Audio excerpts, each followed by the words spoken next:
My name is Nick. I am a construction manager here on your new classroom building project. It'll be 12 rooms, it'll be 8 regular classrooms and 4 labs.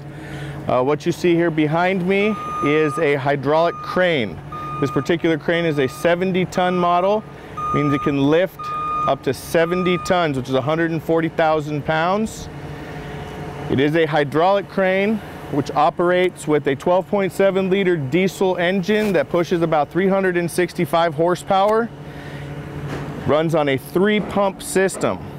Your main pump runs your boom. It is what lifts up and down. It also retracts and extends the boom in and out.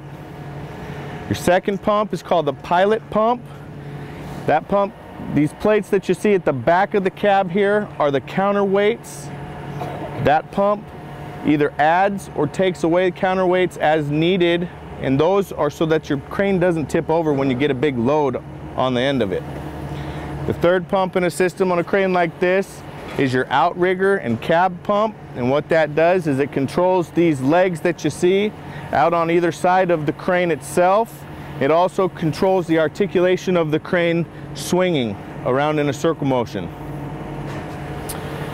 We also have, as you can see right now, he's lifting this cable and pulley system back here. It reels up in the back of the crane. As he revs the RPMs on it, it'll lift the cable faster, and that's what controls the cable and the ball and the hook and the straps and everything on the crane. How powerful is your car engine? What's that? About 200, about 150. So this is about the size of like an engine of a sports car. That's it. So the power of a car engine. How heavy can it lift though? How many? 70 tons. So 1 ton equals about 2,000 pounds. So how heavy can it lift in terms of pounds then? What is it again? Things more. How heavy is it? 140,000 pounds. 140. Right. 140,000. So to put it into perspective, that Suburban that you see right behind us weighs about 8,000 pounds. This can lift 140,000 pounds. So that's 4 tons, 70 tons. It can lift a lot of weight. The main reason that we use a crane in construction is pretty simple. We can lift real heavy stuff faster than I could go out there and lift it at all. Or that a smaller piece of equipment could lift it too. They do use several different types of equipment that use hydraulics. I know you guys are learning about that in your physics class. This little machine over here that you see is called the mini excavator. The arm on that in the front is controlled by hydraulic pistons that allow it to move and to dig. I got one question for you guys.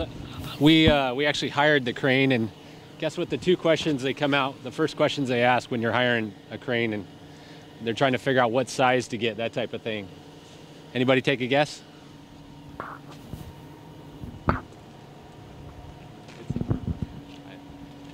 All right, I'll bring it up. So they ask, what's your heaviest load and what's the farthest distance you need to take it? Because there's even a light load, if you bring it way out, you got that moment, right, that's pushing on it. So that's the biggest question, is they'll say, what's your farthest distance you got to reach? And they'll say, what's that load? So like, for example, for us, it's only 1,000 pounds, but we got to kick it out 120 feet. So that's why we got such a big crane. So that way, like how far the arm can extend, basically. Right, exactly. Very good. Yep. We also have Nikki here from Project Frog. She's going to talk a little bit about the design of the building, and I'll let her take over. Sure.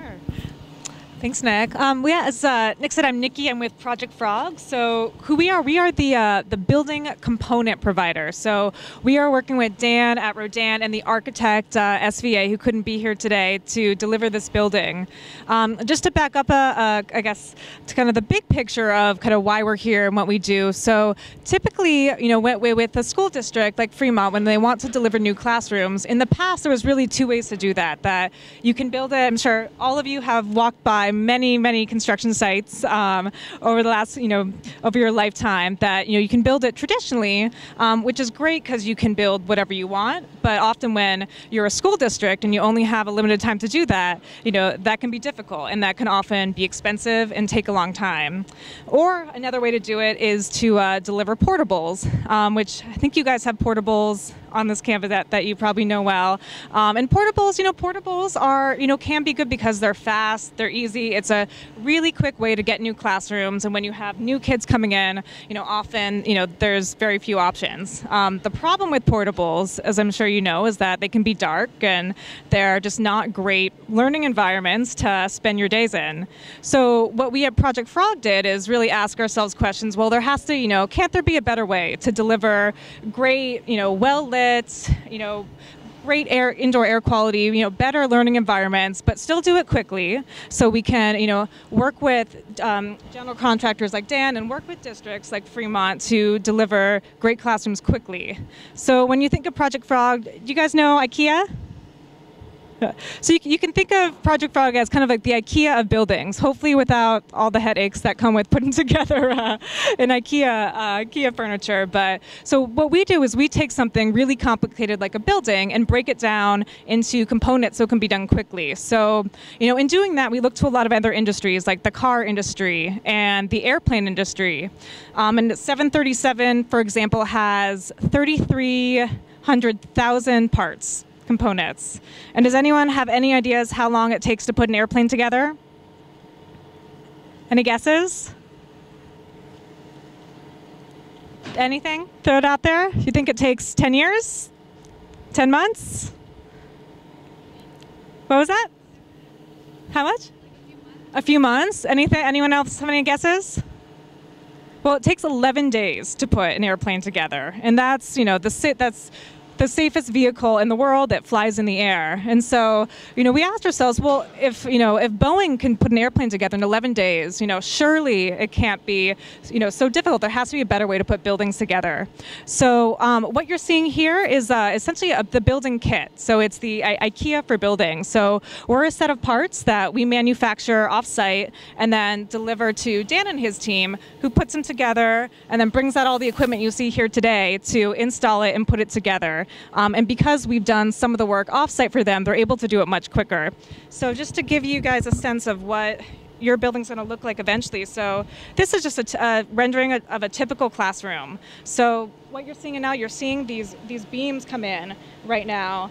And the reason why they're kind of tilted up like that is, we wanted to design, a great classroom environment, which means a lot of air flowing through, a lot of natural light so you can see outdoors, and there's been tons of studies done, and I know in my own office when I have, I'm not too cold or too hot and there's a lot of, natural daylight, I concentrate better and I'm able to sit still for longer periods of time. And it's the same, if you're learning, that's the kind of environment you want. So this is a kind of, you'll see what's coming in now is these beams. Pretty soon we'll have the roof up here too, and that'll come in pieces. And just to give you a sense of what your building's going to look like. So this is another project we did, but similar. And you can just see that, up here, this is when those windows come in, what it's going to look like. A lot of natural light, big spaces. On the other side here, you'll have kind of a big assembly gathering spaces when you come in your building. And our whole stance is we work with architects, so you can, we want to make sure this fits your campus. So SVA, I think, is making sure that the Irvington blue is present on this building, and it really is a good fit for your campus. Any questions? All right. So the question was, how long will it take for us to finish? And actually, I'm going to hand the mic over to Dan, who was to ask that question. I don't think I should answer that question. And no, the hope is about 6 months. And a typical building that's a non-frog building takes about closer to a year, so it's much quicker. We call it a component building, where it's like an IKEA package, and you put all the panels together just like you would at home, and it goes much quicker. And they've came up with a great design that, like Nikki said, it gives them a lot of light. The roofs, the lights, the shades actually tie into the sun, so when the sun gets up to a certain point, the shades come down. So it's got a ton of new features. It's supposed to be a great, it's going to be a great learning environment and give a lot of bonuses to the typical portables. So I don't know if this is working. But anyhow, our job, my name is Dan Oliver. We're in charge of basically putting the erector set together. And for me, there's kind of two pieces. There's the field side, which you're seeing here, where we got a lot of field workers, including like the general superintendent that's mainly in control of the whole site. Then there's foremen, and then there's all the different carpenters and several different trades on site. And then we got the office staff, which is a pretty good office staff for this size of a project. There's a project manager, project engineer, project coordinator. There's a construction manager that keeps an eye on us. And then we got the whole office. There's the district side of things that also helps us out with scheduling, communicating with the client. And so there's a whole lot of stuff that goes on behind the scenes and a ton of coordinating. We have 20 different subs. So there's always, sub issues where we're trying to get, the right person there on the right day, and then the next guy right behind them, so we're not losing time on the schedule. There's a huge scheduling piece of it that they call it critical path scheduling, that has this whole chart that kind of gets put together, and it shows what the critical path would be. And how many of you guys are seniors out here? Quite a few. I don't know if you've ever heard, I don't want to get into trying to sell this construction management program, but I've never heard of it, before I went to college. And I ended up going up to Chico trying to do like computer science, and I bumped into the construction management program, and it's a great thing. For me, it was compared to computer science is, half the day you're outside on sites like this, and the other half you're in the office, doing all the physics and doing all the, the math and all the money that backs it up. So to me, if you guys are interested in this kind of thing, physics is a perfect class. If you ever get into construction management, they got a great program like Cal Poly and Chico, Cal State East Bay. It's a great program, and I mean we're going up there recruiting, and there's more companies than there are students, and students are demanding they're getting more and more money. So it's a great program. It's a lot of fun, and if you guys are interested, I can give some stuff to your teacher if you guys want to tour any campuses or anything like that, and are curious about the construction management side. But for me, it's been a great program, so I'll hand it off. Seraphin, do you want to say anything? Sure. Yeah. You guys are seeing some of the metal decking that's moving right now by the crane. I'll let that pass a little bit so you guys can take a look at that. My name is Seraphin Fernandez, and I'm the program manager on the bond program. So I work with Harrison Associates, and the district hired us to basically oversee the entire bond program. So we work with the construction managers and then the architects and the general contractors to bring these projects to your sites. So what I wanted to share with you this morning is give you an idea of the different type of careers that are available in construction. So just to give you an idea of who's involved, Dan gave you a really good idea of the individuals that are involved at the construction site. But even before the project gets started here, we have architects that are involved in the design of the building. With the architect, he has a big team of civil engineers, structural engineers, mechanical engineers, electrical engineers. There's even IT individuals that are involved. Once you guys, if you guys get a chance to have a class in the building, you'll see the technology that's included in this building. So in addition to some of the engineering and architecture individuals that I mentioned to you, we also have individuals in communications, for example. Robin Michelle in the back, she's heavily involved in communicating everything that we're doing here with you as students, teachers, the district, and the community, keeping everybody informed of everything that we're doing. So this project, as Dan mentioned, is a very fast-paced project. There's things that we're doing nowadays that are taking a lot less time than they did in the past. We still do traditional construction, but this is a very special type of project that you guys are witnessing this next few months.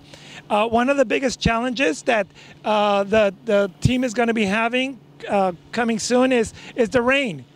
So a lot of the work that Dan and his team and Nick are doing is masterminding how they're going to get this project through this rain and not let it impact it or let the schedule be impacted as much by the rain. So they're working hard right now to make sure that they get the building enclosed so that the rain can come and not really affect the schedule, and we can still open the building on time. So there's a lot of careers that are involved here. If you guys have any questions about any of the work that we do, feel free to ask. I'll be happy to answer for you guys. So I heard earlier that it takes about 6 months to a year to build this building because it's using a kit, but if it's not using a kit, then how long would it take? A project like this would actually take a little bit more than a year. The whole process will take about 2 years without the kit. So that's us hiring an architect, getting through the whole design process, then us hiring the general contractor, and then the construction. So usually it takes about 2 years. And so right here with this project, we're going to accomplish the whole thing in 8 to 12 months is what we're doing it. Yes.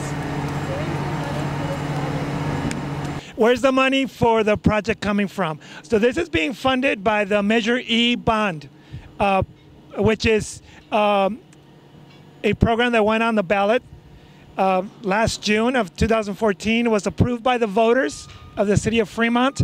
And so basically that's what's funding these projects.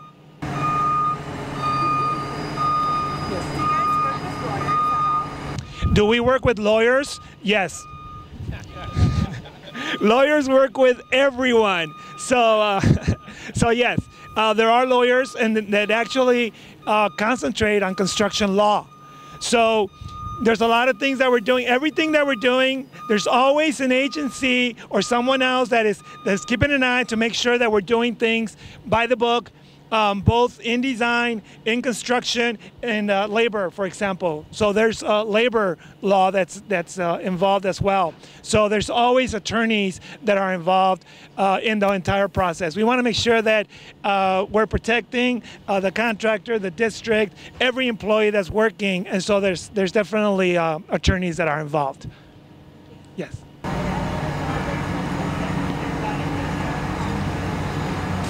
Are there any other projects like these being planned in your schools here at Fremont? And the answer is yes. In the next week or so, we're going to be breaking ground at Warm Springs Elementary. And so we're going to be building another building there. Also a 2-story, 12-classroom building similar to this one. There's no science labs in that one, but that one is going on at Warm Springs. And then the board also, your board approved last month for us to build some buildings also at Brookvale Elementary. American High School is going to get a couple of new buildings as well, and Patterson Elementary. So these are new buildings that will be built to address the growth that's going on in Fremont. In addition to buildings, there's a lot of other work that we're doing inside the schools. For example, your school is going to get a technology infrastructure upgrade. How much does it cost to build this building? Dan, how much does it really? No. Lots of money. Well, there's this project here is costing us about $11 million. Okay, so that's not just the building itself, because Dan's probably going, you're not paying me $11 million. The building itself is about $9 million. But there's, like I mentioned, all these other individuals they're involved.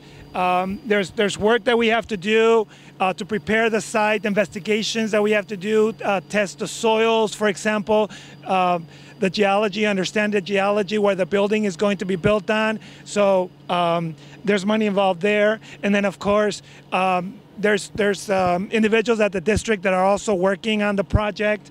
There's administration there that's taking place. So other than the building, there's other individuals that are involved, other costs that we have to cover as well.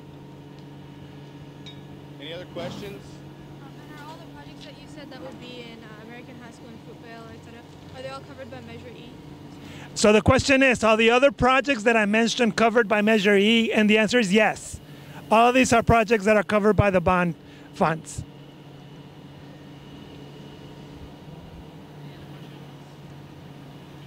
I have one more question. What are some of the things that this building is doing to make sure it's earthquake safe? I'm going to let somebody else answer that. What are the things that... What are some of the things that this building is doing to make sure it's earthquake safe? Earthquake safe. Well, I was like, try to answer. Yeah. You got it? Yeah. So I don't know if you guys know what anchor bolts, but anchor bolts are basically the bolt that attaches it to the foundation. And this building has them. I think they're on 1 foot on center all the way around all the walls. And then it's got these large, what they call hold downs. They're actually going into the concrete as well as they're tying the second floor to the first floor. So they're basically a big, long, about a 1-inch thick all thread that has these large anchors that tie into the wall system. So it's very safe. We say, yeah, it's overbuilt, we think, but that's coming from a contractor. See right here in this door, right there at the bottom of that wall, you can see on the first floor there, you can see anchor bolts in the ground right there. Yeah. So those go down into the concrete and they're encased in the concrete, and then they stick up out of the concrete, and when the panel for the wall is placed on, then they're bolted down and they're torqued down with the nut and a washer that goes on top of them. And like Dan said, they're all over the place. Yeah. That was actually one of the hardest things with this job is we had to pour the foundation with all those bolts sticking up every foot, and then every panel has to fit perfectly on them.